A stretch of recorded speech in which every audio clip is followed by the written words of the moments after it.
Hello. How Hello, Dami. how are you, Salomé?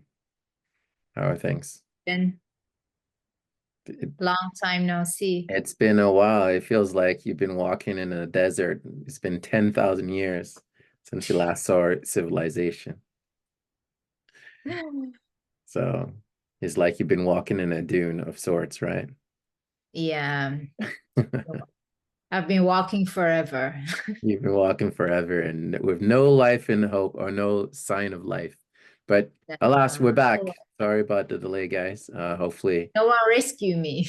Yes, so and get on our ass and make sure that we keep coming out with more and more reviews.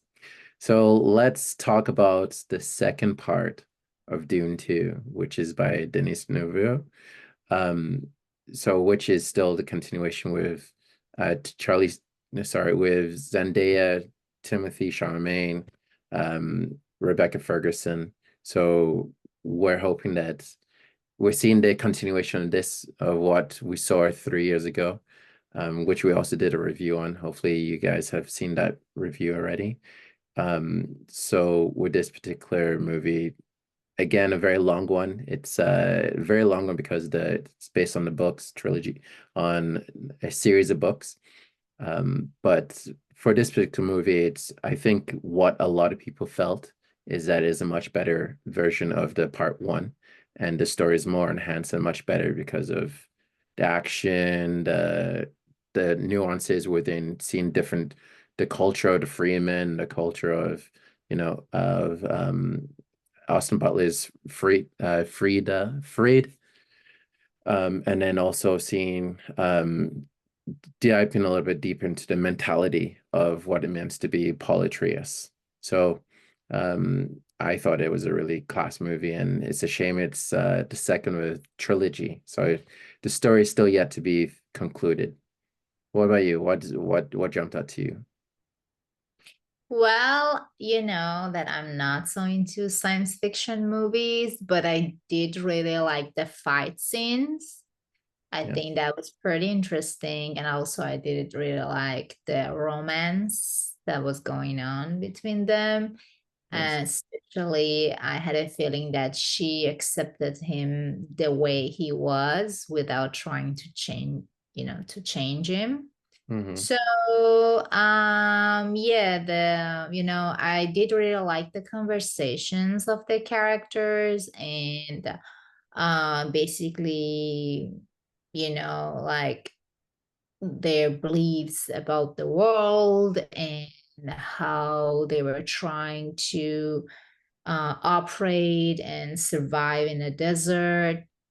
That was for me very interesting.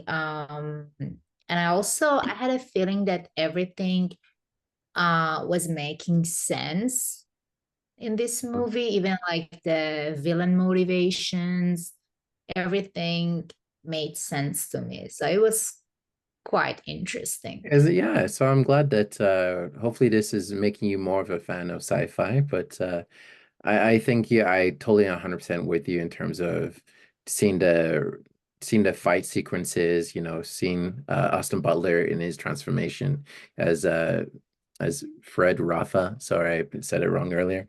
In his particular fight sequence, it was filmed in black and white, which kind of took us as an abstract from the Sandlands out in Dune, and just saying, how his particular tribe or his culture was very deprived of color and excitement, and it was very dark and visceral.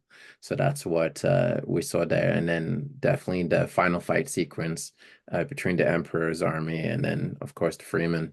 This was actually really class. I think it lasted like 20 minutes, 25 minutes of fight sequence there at the end. And so it meant like we saw a lot.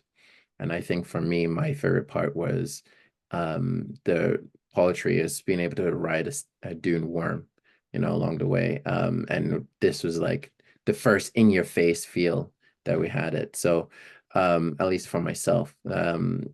So for someone that's not read the books like myself, I can definitely see the attraction now. If this is an example of any other movie portrayal of books, and just a lot left on the cutting room floor due to time constraints, even though this movie was just over 2.5 hours long. Um, it makes me interested to see what else, Dennis could have done with more time or with more budget, so he's done a very good job on this. As to what we can see or what we can expect for part three, hopefully it's a neat conclusion. We're going to see Anna Taylor-Joy in it, playing um, Timothy Chalamet, so Paul Atreides' youngest sister. So we saw a little bit of connection between him and his future sister. There's stuff that goes on there. I'm not sure if you guys want to hear it or not, keeping this semi-spoiler free, but I think for the most part, if you guys had a chance to watch Dune 1, and you were really captivated, you're definitely gonna love Dune 2, right? So, and then as for Dune 3, I think it's on schedule to come out in 2026, I believe. So, the writing was good, the acting was great, and then you're absolutely right. Like, it really does suck you into the motivation of people. So it means there's not too little time that's spent with each one character. We even saw the the development and the interest of Josh Brolin's character. And we saw him con we saw him confront Dave Bautista's character too in the fight sequence there, and we kind of understand his motivation behind it too. So it's honestly, for those that have the time to spare to go watch the movie, definitely go out and watch it. So I guess all in all, I'm gonna give it 8 out of 10. I'm only dropping it 2 points just because there was I need that conclusion. I need that final part. But what about for yourself, Salome?